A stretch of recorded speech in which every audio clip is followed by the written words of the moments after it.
Hello विद्यार्थियों, कैसे आप सब। उम्मीद करते हैं आप सभी स्वस्थ होंगे, मस्त होंगे। मेरा नाम है छोटू कुमार, आप मुझे प्यार से छोटू सर कह सकते हैं। देश का व्यापार घाटा आज हम लोग इस वीडियो के अंदर समझने वाले हैं। आखिर ये ट्रेड डेफिसिट होता क्या है और इसके पीछे वो कौन सी वजह है जिसकी वजह से देश में इतना बड़ा घाटा क्रिएट हुआ है। इन सारी चीजों को आज इस वीडियो के अंदर समझने वाले हैं। व्यापार घाटा उन बच्चों को ज्यादा अच्छे से समझ में आएगा जो क्लास 12वीं के अंदर में भुगतान संतुलन जैसे चैप्टर को अच्छे से कवर कर चुके हैं। आज हम लोग समझेंगे कि आखिर आयात निर्यात होता क्या है और देश का जो व्यापार घाटा है ये इतना ज्यादा आखिर बढ़ क्यों गया है। अब इसके पीछे कौन कौन से कारण हैं, इन सारे तथ्यों पर हम लोग एक एक करके बात करने वाले हैं। सबसे पहले आपको समझना होगा कि देश जो है अभी सही हालात में नहीं चल रहा है। देश के लोग जब विदेशी सामान को खरीदते हैं तो उसे हम इंपोर्ट कहते हैं या फिर आयात कहते हैं। जब भी आप दूसरे देश का सामान खरीदोगे तो उन्हें भुगतान करना होता है, तो वो पैसा देश से बाहर चला जाएगा। लेकिन जब देश में ही कुछ वस्तुएं तैयार की जाती है, कुछ सेवाएं तैयार की जाती है और आप उसको एक्सपोर्ट करते हैं तो वहां से विदेशी पैसा आपको प्राप्त होता है। यही बातें आपको ध्यान से समझना है पहले कि हम जब आयात करते हैं, दूसरे देश का सामान खरीदते हैं तो देश का पैसा आउटफ्लो हो जाता है, देश का पैसा बाहर चला जाता है। लेकिन जब हम एक्सपोर्ट करते हैं, जब हम सामान बना करके दूसरे देशों में बेचते हैं तो उन देशों से पैसा हमारे यहां पर आता है, जिससे कि देश की स्थिति के लिए बड़ा अनुकूल होता है। इन सारी चीजों को अगर आपने अभी तक समझ लिया है तो आगे समझना बहुत ही आसान है, बहुत ही सरल है। देखिए, ये व्यापार घाटा की अगर हम बात करते हैं तो यहां पर सीधी सीधी बात कह सकते हैं कि भारत का जो व्यापार घाटा है वो लगभग 38 अरब डॉलर से भी ऊपर पहुंच गया है। और ये पूरे एक लंबे समय तक जो देखा जा रहा था कि अभी तक बहुत कम था, लेकिन अब ये रफ्तार बहुत तेजी के साथ पकड़ चुका है और व्यापार घाटा अब तक का सबसे ज्यादा है। 38 बिलियन डॉलर की बात कर रहे हैं, 38 अरब डॉलर की बात कर रहे हैं। अब ये समझने वाली बात है कि आखिर ये इतना बड़ा घाटा हुआ कैसे। और ये वित्तीय वर्ष 2024-25 की बात कर रहे हैं, सो इस बात को ध्यान रखना कि ये हम बात कर रहे हैं 2024-25 वित्तीय वर्ष के लिए। तो यहां पर कहानी आपको समझना होगा 1 अप्रैल से लेकर के 31 मार्च तक की समय अवधि। देखिए, जब देश की बात आती है ना तो सीधे सीधे ये बात आपको ध्यान रखना होगा कि हम दूसरे देश का सामान खरीदे तो है आयात और हम दूसरे देश में सामान अपना बेचे, ये क्या है, निर्यात। लेकिन अब यहां पर एक बात और ध्यान देना है, कहते हैं कि जो दिखता है वही बिकता है। तो व्यापार संतुलन के अंदर या फिर व्यापार घाटा के अंदर हम लोग सिर्फ और सिर्फ दृश्य मदों की बात करते हैं, जैसे कि कपड़ा लेन देन है, सीमेंट लेन देन करना है या फिर कोई भारी भरकम मशीनों का लेन देन करना है। जो खुली आंख से दिखाई देता है व्यापार उन्हीं चीजों का होता है, आयात निर्यात उन्हीं चीजों का होता है। और हम यहां पर व्यापार घाटे के अंदर उन्हीं आयात निर्यात वाली वस्तुओं की बात करने वाले हैं। देखिए, व्यापार घाटा एक बहुत ही अच्छा इकोनॉमिक टर्म्स है जिसके जरिए हम समझ सकते हैं कि किसी भी देश की हालात को पता किया जा सकता है। अब कहेंगे सर क्या ये अच्छा स्थिति है? नहीं। देखो, यहां पर बेसिकली बात यह है कि जब हम सामान लेन देन कर रहे हैं, दूसरे देशों से खरीद बिक्री कर रहे हैं, तो यहां पर आपको समझना होगा कि आखिर ये वैल्यू जो हम दूसरे देशों को निर्यात करके कमाते हैं वो कितना है और दूसरे देशों को हमने जो पैसा पेमेंट किया वो कितना है। क्योंकि हम जब पेमेंट दूसरे देशों को करेंगे, इसका मतलब हमने आयात किया होगा, इंपोर्ट किया होगा, तभी हमने उसको पेमेंट किया, तो देश का पैसा बाहर चला गया। ये मान करके अगर चलते हैं कि निर्यात मूल्य यहां पर ज्यादा है और आयात मूल्य ज्यादा है। आयात मूल्य क्या है? ज्यादा है। और निर्यात मूल्य अगर कम है तो देश को ना व्यापार घाटा लगेगा, यानी कि ट्रेड डेफिसिट हो जाएगा। तो यहां पर बिल्कुल ऐसा ही कंसेप्ट है। कह रहे हैं कि व्यापार घाटा एक आर्थिक स्थिति है जिसमें किसी देश का आयात उसके निर्यात से अधिक होता है। ठीक है, निर्यात हमने कम का किया है, हम बना करके दूसरे देशों में सामान कम बेचे हैं, लेकिन दूसरे देशों का सामान हमने बहुत ज्यादा खरीदा है और इसी वजह से देश को लग जाता है घाटा व्यापार के मामले में। ठीक है, देखो यहां पर कह रहे इसका मतलब यह है कि देश विदेशी वस्तुओं और सेवाओं पर ज्यादा जो है पैसे खर्च कर रहा है, जबकि विदेशों को बेच करके कम पैसा कमा रहा है। यानी कि भारत में पैसा जो है वो बहुत कम आ रहा है विदेशों से, लेकिन यहां से पैसा बहुत ज्यादा बाहर जा रहा है। ऐसे में लग गया देश को व्यापार घाटा और ये घाटा बहुत बड़ा है। आगे देखेंगे हम लोग, पहले कंसेप्ट को क्लियर करते हैं।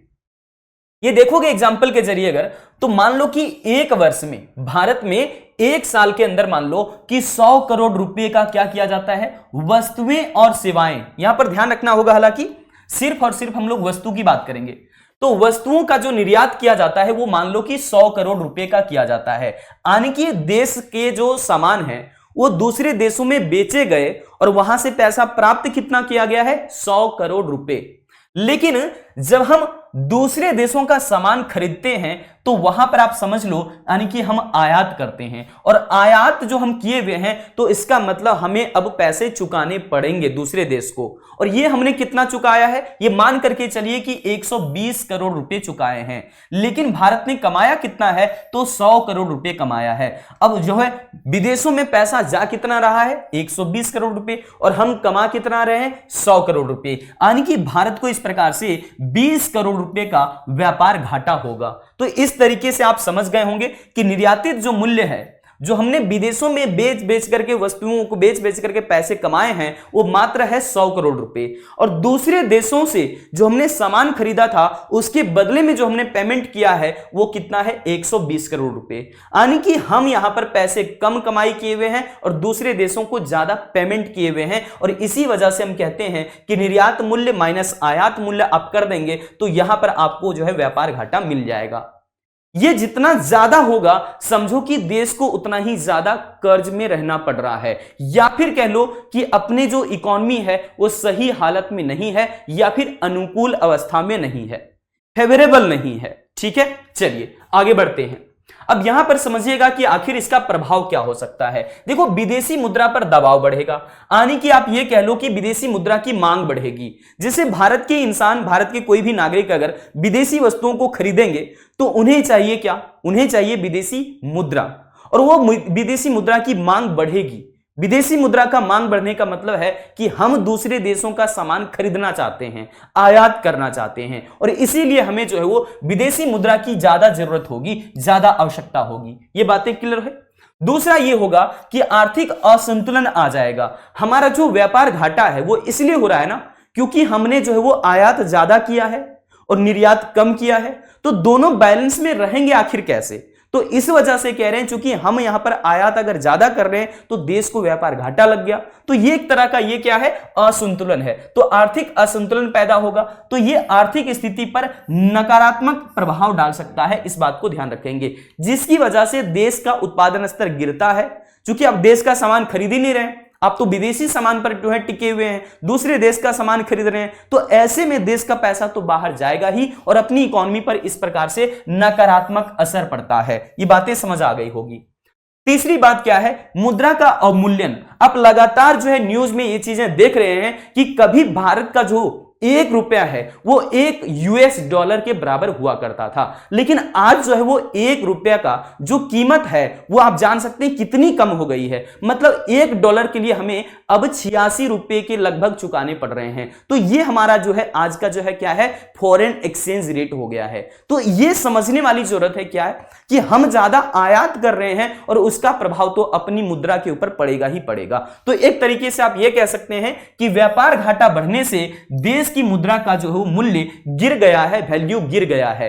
अब कहेंगे सर 1 डॉलर की कीमत पहले जो है वो 84 रुपए के आसपास देखा करते थे 1-2 दिन पहले, अब आप कह रहे हैं कि 86 रुपए के आसपास हो गया है। तो उसकी हालत भी आपको दिखाने वाले हैं, आखिर इसके पीछे कौन से जिम्मेवार कारक हैं उसकी भी चर्चा आगे होगी ही। फिलहाल आपने ये समझ लिया है कि व्यापार घाटा होगा तो कौन कौन से असर देखे जा सकते हैं। ये हमारी जो पैसा है यानी कि हमारी जो भारतीय करेंसी है उसका मूल्य हमेशा घटेगा ही घटेगा, और उसका इंपैक्ट हमारी देश की जीडीपी पर पड़ता है। अगर व्यापार घाटा ज्यादा हुआ तो उस वक्त आप देखेंगे कि जीडीपी कम रहेगा, और मैंने इसके ऊपर भी एक वीडियो अपडेट आपको दे दिया है, अगर आपने नहीं देखा है तो उसे भी जाकर के जरूर से जरूर देख लीजिएगा। ठीक है ना, चलो आगे बढ़ते हैं। अब यहां पर आता है कि इसे कैसे जो है ठीक किया जा सकता है, कैसे नियंत्रित किया जा सकता है, क्या उपाय हैं। देखो, व्यापार घाटा जब देश को लग जाए, है ना, अभी डेटा के साथ बात करेंगे कि आखिर वो घाटा कितना ज्यादा है, तो व्यापार घाटे को हम कैसे ठीक कर सकते हैं, इस कंसेप्ट को समझना बहुत जरूरी है।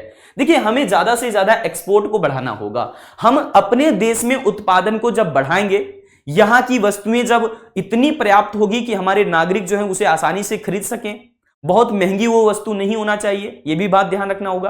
तभी जाकर के हमारे पास अधिशेष होगा या फिर सरप्लस होगा वस्तुओं का, और वो अधिशेष वो सरप्लस हम दूसरे देशों में ले जाकर के एक्सपोर्ट कर सकते हैं, बेच सकते हैं और विदेशी मुद्रा को प्राप्त कर सकते हैं। तो इस वजह से जो है वो यहां पर ये आपको देखेगा कि बहुत धीरे धीरे करके ही सही, लेकिन धीरे धीरे करके ही ये व्यापार घाटा नियंत्रण में आ जाएगा। ठीक है, आगे क्या है, कह रहे हैं कि गैर आवश्यक वस्तुओं के आयात पर रोक लगानी होगी, और इसके लिए कई बार सरकार क्या करती है, प्रशुल्क दरों को बढ़ाती है।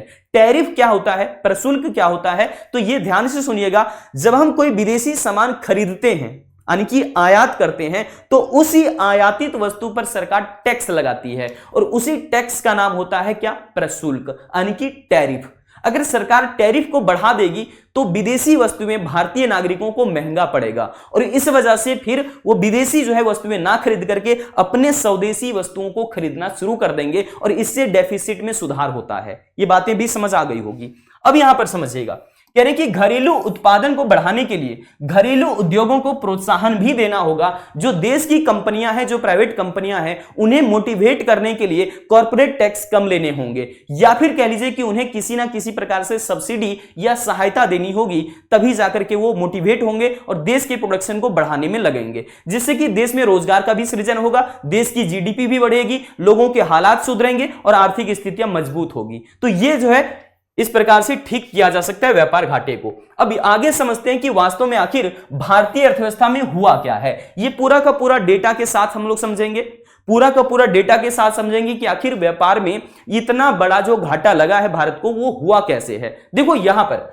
नवंबर का रिपोर्ट कहता है कि नवंबर में भारत का जो व्यापारिक घाटा है, वो आप देखोगे अक्टूबर का जो रिपोर्ट था पहले, वो 27 बिलियन डॉलर के आसपास था, लेकिन अब ये बढ़ करके 37.84 बिलियन डॉलर के आसपास पहुंच गया है, और यह बहुत ज्यादा है। यानी कि सबसे लंबे टाइम तक देखा जा रहा था कि इतना बड़ा घाटा देश को नहीं हुआ, लेकिन अब यह घाटा जो है आप देख सकते हो 37.84 बिलियन डॉलर है, जबकि एक महीना पहले यानी कि अक्टूबर का देखोगे तो 27 बिलियन डॉलर के आसपास था, जो कि अब 37 बिलियन डॉलर से भी अधिक हो गया है। तो यह एक लंबा और बड़ा गैप देखने को यहां पर मिल रहा है कि एक महीने में इतना ज्यादा घाटा बढ़ गया है ना। और इसके पीछे क्या कारण है, आगे हम लोग चर्चा करेंगे। उससे पहले जान लीजिए, क्योंकि हम जो है ज्यादातर आयात कर रहे हैं और आयातित बिल बढ़ गया है, और नहीं दूसरी तरफ देखोगे तो निर्यातित बिल हमारी जो है वो कम हो गई है। मतलब हम एक्सपोर्ट करके कम कमा रहे हैं और हम इंपोर्ट कर रहे हैं, जिसकी वजह से दूसरे देशों को ज्यादा पेमेंट करना पड़ रहा है। तो ये बातें आपको ध्यान से सुननी है कि हम विदेशी सामान जब तक खरीदते रहेंगे, जब तक दूसरे देशों का सामान आयात करते रहेंगे, तब तक ये डेफिसिट ज्यादा देखने को मिलेगा ही मिलेगा। सर इसका सरल उपाय क्या है? क्या व्यापार घाटा हमेशा से जो है वो एक देश के लिए नकारात्मक असर को ही दिखाता है? देखिए कई मायने में मैं ये कह सकता हूं कि अगर हम दूसरे देशों से कोई पूंजीगत वस्तु का आयात करते हैं और उसके बदले में हम पेमेंट कर रहे हैं, और उसकी वजह से व्यापार घाटा नेगेटिव यहां पर आने की आपको दिखाई दे रहा है, तो आप ये मान करके चलिए कि आगे लंबे समय में देश में जो है वो हालात अच्छे होने वाले हैं, क्योंकि हमने पूंजीगत वस्तुओं का आयात किया है। और वो पूंजीगत वस्तुएं हो सकता है भारी भरकम मशीनें हो, जिससे कि देश जो है वो आगे तरक्की करने के लिए इस्तेमाल कर सकता है। तो उन मशीनों का प्रयोग करके ही देश में अगर उत्पादन बढ़े, तब तो ये ठीक है कि अल्पकालिक के लिए आपको घाटा नजर आ रहा है, लेकिन दीर्घकाल में इसका अच्छा असर देश में देखने को मिलता है। ये बात भी ध्यान रखना। लेकिन यहां पर आप देखो, कह रहे कि नवंबर में भारत का व्यापारिक निर्यात जो है कितना था, 32.11 बिलियन डॉलर रहा था, जबकि आंकड़ों के मुताबिक आप देखोगे तो आयातित जो मूल्य है वो 69.94, बाप रे बाप, इतनी ज्यादा, मतलब 70 अरब डॉलर, इतनी ज्यादा मैंने सोचा भी नहीं। मतलब आप देखो कि आयातित जो मूल्य है वो यहां पर 70 अरब डॉलर के आसपास है, और ये देखोगे निर्यात जो हम कर रहे हैं, मानी कि दूसरे देशों को जो बेच करके पैसे हम कमा रहे हैं, भारतीय रुपए में जो आ रहा है वो आप समझो कि यहां पर 32.11 बिलियन डॉलर है। मतलब एक बहुत लंबा गैप आप देख पा रहे हो। यहां से आप इस चीज को ऐसे समझ पाओगे, आप इस चीज को ऐसे समझ पाओगे कि आप यहां पर देख लो, हम क्या कह रहे हैं कि गैप कितना ज्यादा है, 37.84 बिलियन डॉलर। अब ये लंबा बहुत बड़ा गैप है, बहुत बड़ा गैप। मतलब जो हमारा एक्सपोर्ट बढ़ना चाहिए था वो बढ़ा नहीं बल्कि घटा, तो इधर घट गया, इसका मतलब हम एक्सपोर्ट कम किए। और जो आयात कम होना चाहिए था, दूसरे देशों से सामान कम खरीदना चाहिए था, वो हमारा देखोगे ये बहुत तेजी के साथ छलांग लगाया हुआ है। मतलब जो कम होना चाहिए था वो बढ़ गया और जो बढ़ना चाहिए था वो घट गया। तो ऐसी स्थिति में एक बहुत बड़ा अंतर दिखाई दे रहा है। आप देखोगे तो यहां ये पॉइंट है और यहां ये पॉइंट है। ये जो पॉइंट है वो एक्सपोर्ट का दिखा रहा है, ये जो ब्लू लाइनें हैं वो एक्सपोर्ट का वैल्यू है। आप ध्यान दोगे कि यहां तक स्मूथली चल रहा था, फिर ऊपर उठना भी चाहिए था, लेकिन यहां उठने के बाद अब फिर से डाउन हो रहा है। मतलब आप समझ गए होंगे कि कहां और किस प्रकार से ये जो है वो एक्सपोर्ट कम हो गए। वहीं दूसरी तरफ जो निर्यात हम कर रहे थे वो तो घटा, लेकिन जो आयात असल में और डाउन होना चाहिए था वो डाउन ना होकर के देखो अप हो गया, मतलब ऊपर चला गया। अब यहां पर आप देखोगे लगभग 70 बिलियन डॉलर ये है जो हम इंपोर्ट कर रहे हैं, दूसरे देशों का सामान खरीद रहे हैं तो उसे पेमेंट करना है, ये वैल्यू है। लेकिन दूसरे देशों से जो अपने देश में आएगा ये लगभग आप समझो 32.11 बिलियन डॉलर है। तो एक बहुत बड़ा गैप दिखाई दे रहा है दोनों के बीच में, जो कि आप कह सकते हो 37.84 बिलियन डॉलर एक बहुत बड़ा व्यापार घाटा देश के ऊपर दिखाई दे रहा है। ठीक है, ये बातें समझ आ गई। अब हम लोग इसको और भी डिटेल में समझते हैं। यहां पर देखिए, यहां पर क्या कह रहे हैं, कह रहे हैं कि पिछले महीने ये जो व्यापारिक निर्यात मूल्य है ये आप देखोगे 40 अरब डॉलर के आसपास था, है ना। और आयातित जो आप मूल्य देख रहे हो ये लगभग 66.34 अरब डॉलर था। ठीक है, ये भी बातें सही है। मतलब 3 अरब डॉलर जो है वो यहां पर एक बहुत बड़ा चेंजेस दिखाई दिया पिछले महीने से। ये देखोगे जो हमारा 66 के आसपास था, 66 अरब डॉलर के आसपास था, वो आप यहां पर देख रहे हो कि 69 डॉलर से भी ज्यादा पहुंच गया है, 69 अरब डॉलर से भी ज्यादा पहुंच गया है। तो ये एक लंबा सा जो है छलांग दिखाई दे रहा है। दूसरी बात कि जो अर्थशास्त्री हैं वो पॉल लगा करके इस्तेमाल कर रहे थे ये सारी चीजें, उम्मीद कर रहे थे, है ना। उनको उम्मीद थी कि कहीं ना कहीं नवंबर के आसपास आप देश के अंदर व्यापार घाटा जो हो 23.9 अरब डॉलर के आसपास देखोगे, लेकिन अर्थशास्त्रियों का ये पॉल भी फेल हो गया। यानी कि आप देखोगे तो यहां पर मान करके चलिए कि 24 अरब डॉलर वो लोग व्यापार घाटा एक्सपेक्टेड कर रहे थे, लेकिन हुआ क्या, ये कितना ज्यादा गैप दिखाई दे रहा है। ये समझिए कि 24 अगर है 24 अरब डॉलर और इसके पीछे आप देखोगे ये है 37, लगभग आप इसको 38 अरब डॉलर कह लो, मतलब लगभग 12 से 13% के आसपास के बहुत बड़ा अंतर है। मतलब अनुमान अर्थशास्त्री जो है वो कुछ और ही कर रहे थे और हुआ कुछ और ही देश के अंदर में। तो ये बहुत बड़ा घाटा देश के अंदर दिखाई दे रहा है। अच्छा, आगे देखोगे आप, कह रहे कि सरकारी आंकड़ों से पता चलता है कि अप्रैल से नवंबर की अवधि में भारत की व्यापारिक निर्यात में साल दर साल जो है वो इतनी प्रतिशत, मात्र 2.17% की वृद्धि हुई है। मतलब जो हम एक्सपोर्ट कर रहे हैं वो ग्रोथ रेट मात्र कितना है, 2.17% के आसपास है। और जबकि हम आयात जो करते हैं, जबकि आयात आप देखोगे 8.35% की उच्च गति से बढ़ा है, जिससे कि देश का इतना बड़ा व्यापार घाटा क्रिएट हुआ है। मतलब हम इंपोर्ट करने में बड़ा माहिर है, ये तो शुरुआत से ही है, और इसी वजह से तो $1 की कीमत आज 86 रुपए से भी ज्यादा पहुंच गई। आगे चर्चा करेंगे उसकी। लेकिन आप सोचो कि हम एक्सपोर्ट कम कर पा रहे हैं, हमारी एक्सपोर्ट जो बढ़नी चाहिए थी उसका रफ्तार बहुत कम है, और जो इंपोर्ट कम होनी चाहिए थी उसका रफ्तार बहुत तेज है। मतलब जस्ट उल्टा ही दिखने को मिल रहा है यहां पे। चलिए अब यहां पर देख लो कि असल में $1 की कीमत आज 86 रुपये से भी देखो ऊपर पहुंच गया। ये डेटा कब का है, 10 जनवरी 2025 का। और यहां से आप देखोगे ये ग्रीन लाइन जो है वो अभी भी ऊपर जाते हुए ही प्रतीत हो रहा है, दिखाई दे रहा है, ऊपर जाते हुए दिखाई दे रहा है। तो ये बातें आपको समझ आनी चाहिए कि हम जो है ये सारा कुछ क्यों देख पा रहे हैं कि $1 का जो वैल्यू है आज 86 रुपये से भी अधिक पहुंच चुका है। और इसके पीछे एक सबसे बड़ी वजह है कि हम $, को ज्यादा डिमांड कर रहे हैं। क्यों? क्योंकि हम दूसरे देशों का सामान जब खरीदते हैं तो लोग हमें कहते हैं कि भाई साहब, हमें वो पैसा नहीं चाहिए जो आपका भारतीय रुपये है, आप इसको पहले इसमें कन्वर्ट करवाओ, यूएस डॉलर में कन्वर्ट करवाओ। तो ये चीजें आपको ध्यान रखना है कि आप देखोगे $1 की कीमत 86 रुपए 10 जो है पैसे पहुंच चुका। तो ये एक बहुत बड़ा जो है वो चेंजेस देखने को मिल रहा है। लेकिन अब क्या, और इसके पीछे सबसे बड़ी वजह क्या है, इन चीजों को समझिए। कह रहे हैं कि 37.84 बिलियन अमेरिकी डॉलर के व्यापार घाटे की भरपाई वैश्विक निवेशकों से प्राप्त अमेरिकी डॉलर से की जा रही है। यानी कि हम अपने यहां पर विदेशी जो इन्वेस्टर्स हैं, फॉरेन इन्वेस्टर्स हैं, उसको बुला करके अपने देश में फॉरेन रिजर्व बढ़ाने की कोशिश में हैं। सरकार का यह मानना है कि हम इसकी भरपाई कर लेंगे, ये जो घाटा हुआ है हम इससे कैसे भरपाई करेंगे, हम विदेशी निवेशकों को अपने यहां बुलाएंगे, जिससे कि हमारे यहां फॉरेन रिजर्व बढ़ेगा, विदेशी मुद्रा बढ़ेगी, ऑटोमेटिक ये चीजें धीरे धीरे सुधार हो जाएगा, ये मानना है।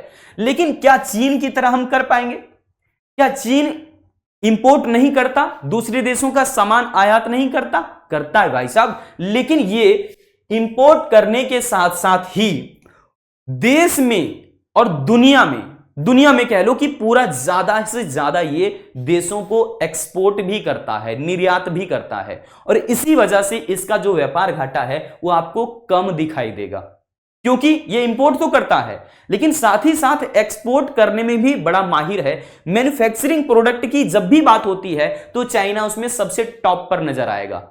ये बहुत ज्यादा जो है देशों में एक्सपोर्ट करता है अपना, और इस वजह से अपना ये ट्रेड डेफिसिट को बहुत हद तक मिनिमाइज कर पाता है।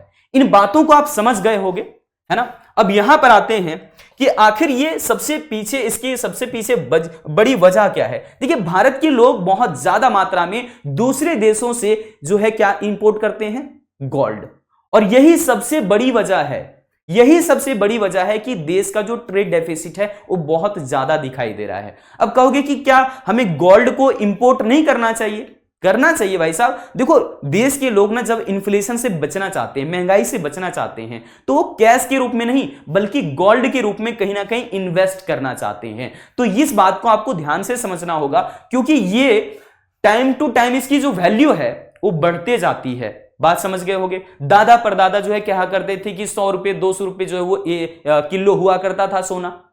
भाई साहब, ये बात समझ पा रहे हो? और आज इसकी वैल्यू क्या है ये आप जानते ही हो। तो ये एक बहुत बड़ा जो है वो अंतर हमें दिखाई दे रहा है देश के अंदर में, और ये सबसे बड़ा वजह है। अब हमें क्या करना चाहिए? तो हम मैन्युफैक्चरिंग सेक्टर को प्रमोट कर सकते हैं प्रोडक्शन लेवल को बढ़ाने के लिए। हमें अपनी करेंसी का डिवैल्यूएशन करना पड़ सकता है, जैसे कि 1991 में किया था, 1992 के अंदर किया था और 1949 में किया था। ठीक उसी प्रकार से हमें डिवैल्यूएशन करना पड़ सकता है, यानी कि जानबूझ करके अपने देश की सरकार को अपनी ही करेंसी का मूल्य कम करना पड़ सकता है, ताकि विदेशी निवेशकों को हम अट्रैक्ट कर सके भारत की ओर। और अगर हमें विदेशी मुद्रा में निवेश प्राप्त हो गया तभी हम जो है फॉरेन रिजर्व बढ़ा पाने में सफल माने जाएंगे। तो इस तरीके से हम जो है दोबारा से इकोनॉमी को बूस्ट कर सकते हैं। और दूसरा तरीका यह हो सकता है कि हम मैन्युफैक्चरिंग सेक्टर को प्रमोट करें, उन्हें छूट दें या फिर उन्हें सहायता दें अलग अलग तरीके से, तभी जाकर के ये ट्रेड डेफिसिट वापस से भरपाई हो सकती है। और ये बातें आपके अगर जेहन में आ गया है तो इस बात को ध्यान रखिएगा कि इस तरीके के जो सबसे बड़ी वजह हो जाती है या फिर आर्थिक स्थितियां उथल पुथल बहुत ज्यादा हो जाती है, इसके लिए हम सभी भारतीय बहुत ज्यादा जिम्मेवार होते हैं। केवल सरकार इसके लिए जिम्मेवार नहीं होती। आप उनके लिए कहीं जो है वो बार लिखते हैं कि सर ये सरकार है तो ऐसे कर देती, ये सरकार है तो ऐसे कर देती। सरकार का काम है नीतियां बनाना, और उन नीतियों पर चलना आम जनता का ही काम होता है। सो हम सभी भारतीय, चाहे तो सरकार की बात हो या फिर आम जनता की बात हो, हम सभी जो वो समान रूप से ही सभी चीजों के लिए जिम्मेवार होते हैं एक देश की आर्थिक स्थिति के पीछे। तो बहुत सारी शुभकामनाएं। अगर इसी तरह के वीडियो अपडेट आपको चाहिए कि हाँ देश के हालात जानने हैं, आर्थिक मामलों को समझना है, तो आप मुझे चैट सेक्शन के अंदर बता सकते हैं। फिर से मिलेंगे किसी अगली वीडियो अपडेट के साथ। आज तक इतना ही। जय हिंद।